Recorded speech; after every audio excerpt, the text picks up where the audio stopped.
Charles Bell really left a legacy of academic excellence. And so in my role as the faculty scholar, I really try to embody that in the programming that we provide our students. We really want to continue his legacy in showing that it is possible to excel academically and even more possible to do great things. SDSU is really what you make it out to be.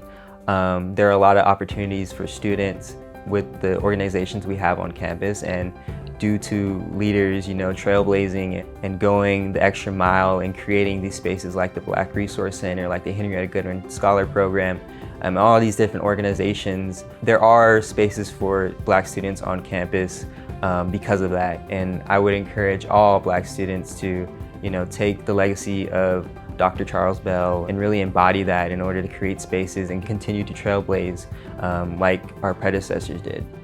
Dr. Bell, he goes to college at 14 years old. During those times, whether it was from the 1940s through the 1960s, historically Black colleges would do like what we call summer bridge programs. But a lot of these programs are going on, and he's likely experiencing this, and he's imbued with a sense of confidence to go ahead and do math. And what excites me, he does it around the world.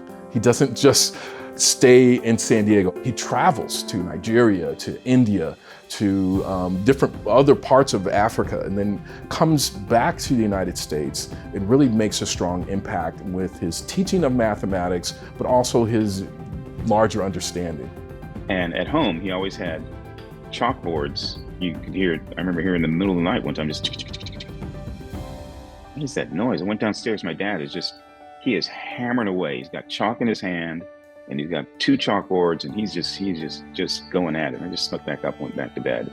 But that brain is it's massive, and it didn't get wasted. It got out there.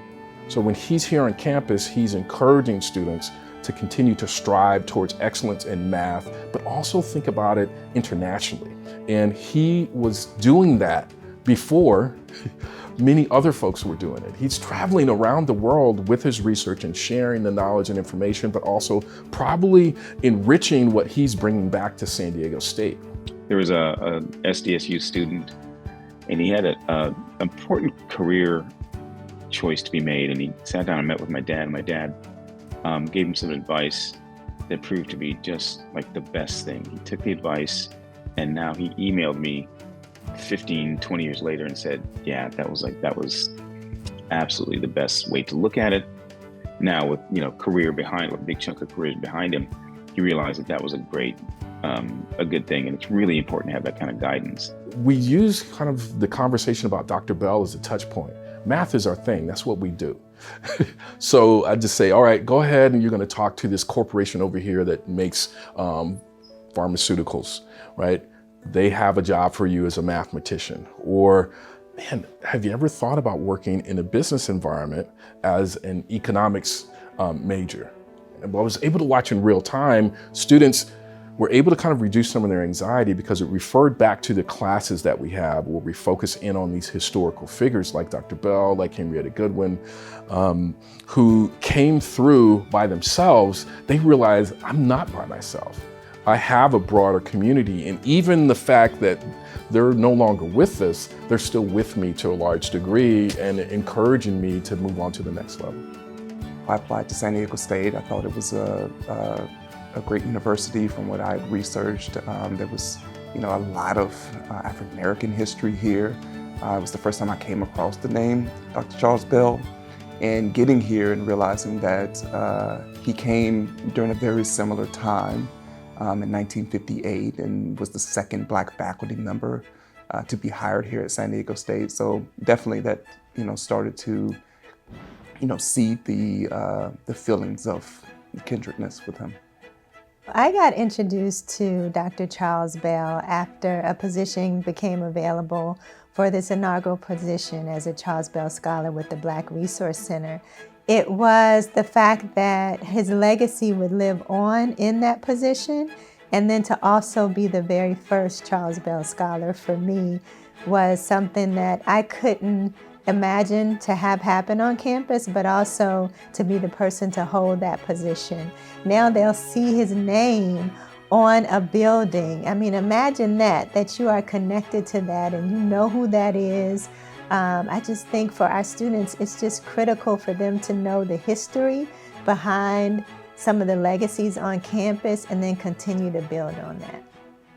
When we look at Charles Bell, we look at him as a servant leader in the work that he did within the community and outside of it. In teaching them that, they get to learn about Charles Bell and other phenomenal Black icons of San Diego State University. Being able to look up to him and see an African-American mathematician excel at that level, to be able to look up and go, okay, we can at least jump this high because somebody already did. So when you see that trail blazed ahead of you, you just go, okay, that's an option. And that's a big deal. It's a real big deal. I think the most inspiring thing was to hear his family members talk about who he was, aside from a faculty member, but who he was as a dad, who he was as, a husband, and the amount of grace and pride that his family has because of who he was. My sense is, in order to go from starting teaching in 1958 to take all that time until he's finally the first Black person to be tenured at San Diego State, he had to have a lot of patience, but also a lot of self-confidence and belief that what he was doing was going on the right path and it would also make life better for the next group. Certainly has made life better for me. I have a job that I wouldn't even consider even 10 years ago, but now here I am working at the Black Resource Center and supporting the next generation of outstanding scholars like Dr. Charles Bell.